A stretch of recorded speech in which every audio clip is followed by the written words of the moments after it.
Ritzbury Black Magic.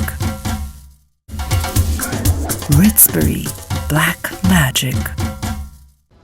Abu Dhabi සංවාදයේ සිව්වන අමාත්‍යවරුන්ගේ රැස්වීම අද කොළඹදී ආරම්භ වුණේ අග්‍රාමාත්‍ය රනිල් වික්‍රමසිංහ මහතාගේ ප්‍රධානත්වයෙන්. එහි සමාරම්භ කුලලේදී ඉදිරි වසර දෙකක කාලය සඳහා අබුඩාබි සංවාදයේ සභාපතිදුරය ශ්‍රී ලංකාවට පිරිනැමුණා. විගමනික සේවකයින්ගේ ආරක්ෂාව සහ යහපැවැත්ම වෙනුවෙන් අදාළ පාර්ශවකරුවන් සමග අවබෝධය සහ සහයෝගීතාව වර්ධනය කර ගැනීම මෙම සංවාදයේ අරමුණයි. The trends show that more and more of the emphasis is coming on to Asia and Pacific.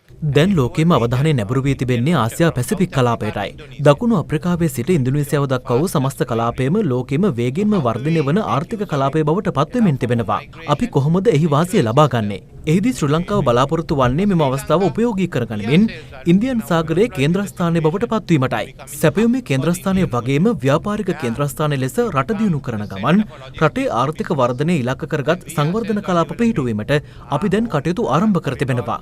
ශ්‍රී ලංකාවට මෙම ඉලක්කය කරා යාමට හැකි වී ඇත්තේ කලාපයේ මෙන්ම ලෝක ආර්ථික තත්ත්වයේ ඇති වී තිබෙන වර්ධනයන් නිසායි. ඒ වගේම මෙම සංවර්ධන කාර්යයේදී විගමනික සේවකයින්ද පුළුල් කාර්යයක් ඉටු කරනවා.